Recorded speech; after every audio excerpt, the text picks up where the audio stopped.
22 जनवरी 2024 अयोध्या में प्रभु श्री राम के मंदिर की प्राण प्रतिष्ठा की गई। राम लल्ला जो है अपने जगह पे कई सालों बाद विराजमान हुए। लेकिन ये इतिहास है कई साल पुराना, जो कई दूरियां बना के बैठा है, कई खून खराबे और दुश्मनी। लेकिन ये दुश्मनी हटा के इस राम मंदिर के निर्माण के साथ भारत के नए निर्माण की ओर ये कदम है। अभी बहुत लोगों का ये सवाल है कि राम मंदिर जो है ये वेस्ट ऑफ मनी है, इससे क्या फायदा होगा। अगर हम राम मंदिर की जगह पे कोई स्कूल, कॉलेज, हॉस्पिटल बना लेते तो और ज्यादा लोगों को फायदा होता। राम मंदिर से ऐसे कौन से नए रोजगार मिलने वाले हैं और क्या फायदा, क्या चीजें होने वाली है, इसके लिए अभी बहुत सारे लोग जो है वो बातें कर रहे हैं। लेकिन ये राम मंदिर सिर्फ राम मंदिर एक धर्म से जुड़ा हुआ नहीं है, बल्कि ये राम मंदिर एक राष्ट्र मंदिर है। अपने राष्ट्र की दुनिया भर में एक अलग पहचान बनाने वाला है। ये राम मंदिर के वजह से कई फायदे हमें होने वाले हैं। इस राम मंदिर के वजह से कई संस्कार हम दुनिया को देने वाले हैं, खुद अपने भी देश में कई संस्कार मिलने वाले हैं। ये राम मंदिर राष्ट्र मंदिर कैसा है, इन्हीं सारे विषयों पे आज के इस वीडियो में हम बात करेंगे। लेकिन उस अगर मेरे चैनल पे आप नए हो, मेरा काम अगर आपको अच्छा लगता है तो प्लीज मेरे चैनल को सब्सक्राइब करें, मेरे साथ बने रहिए। मेरा नाम है जय नाइक और आप देख रहे हैं जय नाइक टॉक्स।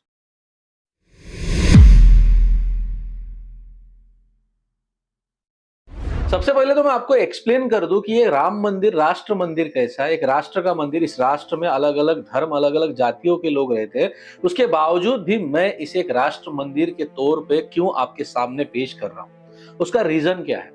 देखिए, अभी बहुत लोगों का कहना है कि ये जो राम मंदिर निर्माण है किसी एक पर्टिकुलर पार्टी या किसी संगठन के द्वारा हुआ है, यानी कि आरएसएस और बीजेपी ने मिलकर इस मंदिर को बनाया और इनका ये पॉलिटिकल एजेंडा है। लेकिन ऐसा नहीं है। राम मंदिर जो है वो इम्प्लीमेंटेशन है कोर्ट के डिसीजन का, कोर्ट के ऑर्डर का। अभी जो विरोधी पार्टियां हैं या जो भी इस मंदिर को विरोध कर रहे हैं, मैं उनसे सवाल करना चाहता हूं कि सुप्रीम कोर्ट अगर कोई डिसीजन इसके पहले देता है और जो आपके सपोर्ट में आता है, तो उस समय पे ये सभी मीडिया के सामने ये स्टेटमेंट देते हैं कि कोर्ट के जो भी डिसीजन है, कोर्ट के ऑर्डर का हमें आदर है, हमें उसका रिस्पेक्ट है और इस डिसीजन का हम रिस्पेक्ट करते हैं। तो ये राम मंदिर जो है ये भी कोर्ट के द्वारा डिसीजन लिया गया है कि वहां पे उस जगह पे राम लल्ला ही विराजमान हो। और कोर्ट ने ऐसे ही डिसीजन नहीं लिया, कोर्ट ने उसके लिए आर्कियोलॉजी सर्वे ऑफ इंडिया के जितने भी प्रूफ मिले थे उन सारे प्रूफ की जांच पड़ताल की। हर बार कई सालों से ये प्रमाण और ये प्रूफ पाए गए थे कि उस जगह पे पहले मंदिर था। आर्कियोलॉजी सर्वे ऑफ इंडिया के प्रूफ है, कई ऐसे किताबें, और मस्जिद के अंदर जो पिलर्स थे वो पिलर्स भी मंदिर से बने हुए थे। ऐसे कई सारे प्रूफ मिले थे और उस प्रूफ के बाद में कोर्ट ने डिसीजन लिया। सिंपल सी बात है कि हमारे घर में या हमारे गांव में जब कभी आपने दो भाइयों के बीच में झगड़ा देखा होगा कि ये जमीन या ये घर किसे मिलना चाहिए, तो जो सॉलिड प्रूफ प्रोवाइड करता है या जो भी उनके पूर्वज हो गए जिन्होंने जिसके नाम पे वो जमीन रखी होगी, उसको वो जमीन मिलती है कोर्ट के द्वारा। उस कोर्ट के डिसीजन का पालन सबको करना होता है।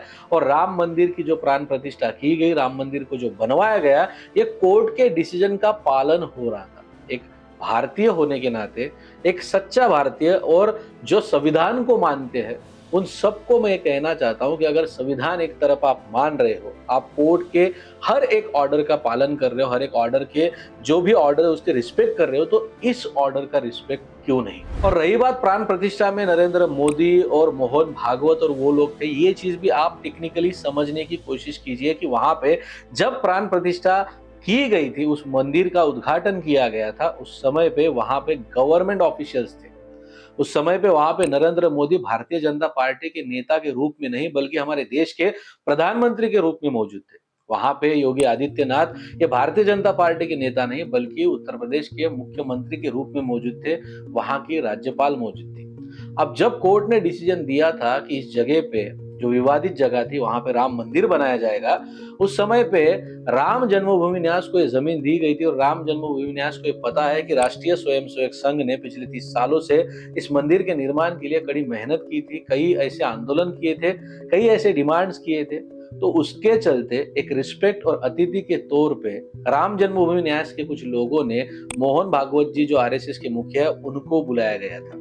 उस समय पे अगर आपने देखा होगा तो अमित शाह, राजनाथ सिंह, नितिन गडकरी, जो भारतीय जनता पार्टी के जो भी लोग हैं वो अंदर मौजूद नहीं थे। वहां पे गवर्नमेंट ऑफिशियल्स और जो पूजा करने वाले हमारे जो पुजारी थे वो लोग मौजूद थे। बाकी तो सभी लोगों को, बड़े बड़े आर्टिस्ट, सभी सेलिब्रिटी, सभी जनता को बुलाया गया था।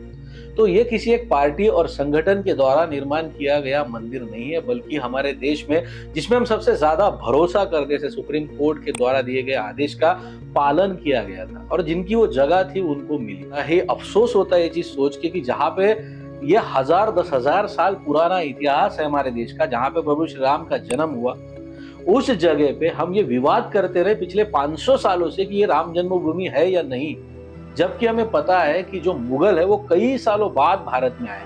चलो वो अलग बात है कि भारतीय जनता पार्टी इसका फायदा उठा रही है। मैंने पिछले वीडियो में भी बताया है कि उसके लिए कोई प्रॉब्लम नहीं है, क्योंकि कांग्रेस को किसी ने रोका नहीं था कि राम मंदिर का वो निर्माण करे। राम मंदिर का इतिहास कितना लंबा है, कितने संघर्ष करने पड़े, कितने प्रॉब्लम्स हुए, कितने लोगों की जाने गई, ये सभी हमें पता है। इसके ऊपर डिटेल में मैंने एक वीडियो बनाया था राम मंदिर के इतिहास के बारे में, जिसका लिंक मैं डिस्क्रिप्शन में दे देता हूं, वहां पे जाके आप उस वीडियो को जरूर देखें। अब दूसरी बात कि राम मंदिर बनाने से क्या फायदा होगा। अभी सभी लोग कर रहे हैं कि स्कूल, कॉलेज, हॉस्पिटल बना लेते तो ज्यादा फायदा होता, लोगों को रोजगार मिलता, व्हाटएवर। लेकिन यहाँ पे अगर फाइनेंशियली बात करनी है तो उसके ऊपर हम पहले बात कर लेते कि राम मंदिर बनने के बाद क्या फायदा होगा, क्या बदलाव होंगे, और हम वीडियो के अंत में बताएंगे कि क्या संस्कार हमें मिलेंगे और कौन से संस्कार की हमें जरूरत थी। अभी राम मंदिर जो है वो बन के रेडी है और दूसरे दिन से, मतलब 22 जनवरी को जब प्राण प्रतिष्ठा हुई, उसके 23 जनवरी से इस मंदिर जो है, ये मंदिर को आम लोगों के लिए खुला किया गया। अब इस मंदिर में पहले ही दिन 5 लाख जो है वो भक्तों ने दर्शन किए। 5 लाख हर दिन आज अयोध्या में लोग आ रहे हैं। अगले साल तक एनएसएसओ के रिपोर्ट के द्वारा यही नंबर्स रहने वाले हैं। मतलब रोजाना 5 लाख लोग अगर आ रहे हैं तो वो कितने हो रहे हैं आप साल के देखिए। मतलब कई करोड़ों लोग जो है हर साल अब अयोध्या में आएंगे। अब इतने, चलो एग्जाम्पल के लिए हम 5 करोड़ लोग ले लेते एक साल में अयोध्या में आएंगे, तो 5 करोड़ लोगों को लेके जाने के लिए, लाने के लिए टैक्सी लगेगी, बसेस लगेंगे, रेलवेज लगेंगे, एयरपोर्ट लगेंगे, फ्लाइट्स लगेंगे, हर एक चीज ट्रैवलिंग के लिए उन्हें लगेगा।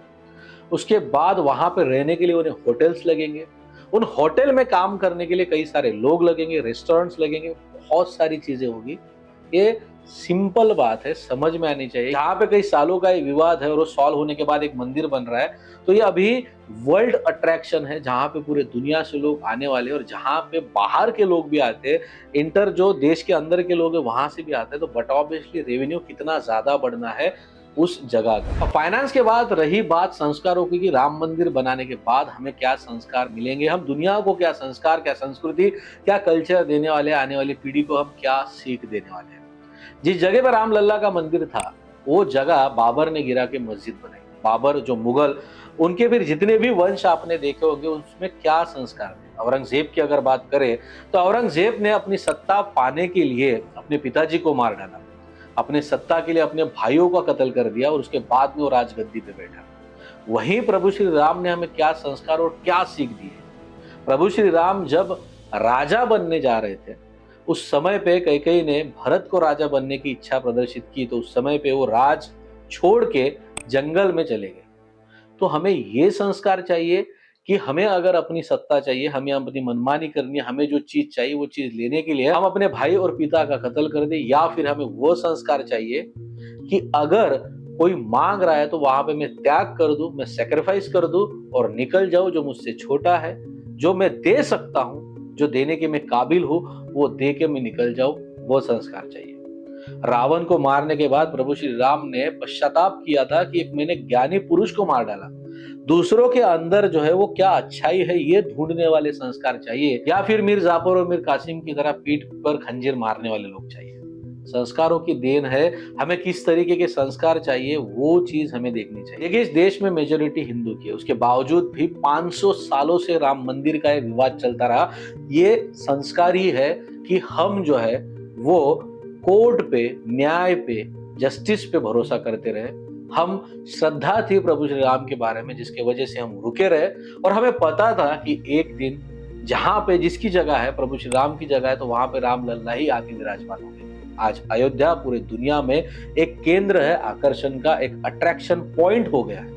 जिस तरीके से मुस्लिम भाइयों का मक्का मदीना है, जिस तरीके से क्रिश्चियन भाइयों का वेटिकन सिटी है, उस तरीके से हिंदुओं का एक यूनिवर्सल अट्रैक्शन बनने जा रहा है अयोध्या। वीडियो के अंत में बस इतना कहना चाहूंगा कि संस्कारों की देन है, संस्कृति की देन है और संस्कारों का फर्क। अगर हमें संस्कार अच्छे चाहिए, हमें नीति अच्छी चाहिए, हमें राज अच्छा चाहिए, तो सामने प्रभु श्री राम चाहिए। हम राम तो नहीं बन सकते, लेकिन अच्छा इंसान बनने के लिए हमें सामने प्रभु श्री राम का मंदिर चाहिए। तो आज के लिए इतना ही दोस्तों। उम्मीद करता हूं कि वीडियो आपको इन्फॉर्मेटिव लगा होगा। उम्मीद ये भी करता हूं कि वीडियो लोगों के साथ शेयर करेंगे। आपकी अगर कोई राय है तो कमेंट सेक्शन में जरूर बताएं। ऑलरेडी चैनल को सब्सक्राइब कर ले इस कॉन्फिडेंस के साथ। आज मैं आपसे विदा लेता हूं, मिलते हैं अगले वीडियो में। तब तक के लिए अपना ख्याल रखिए। धन्यवाद।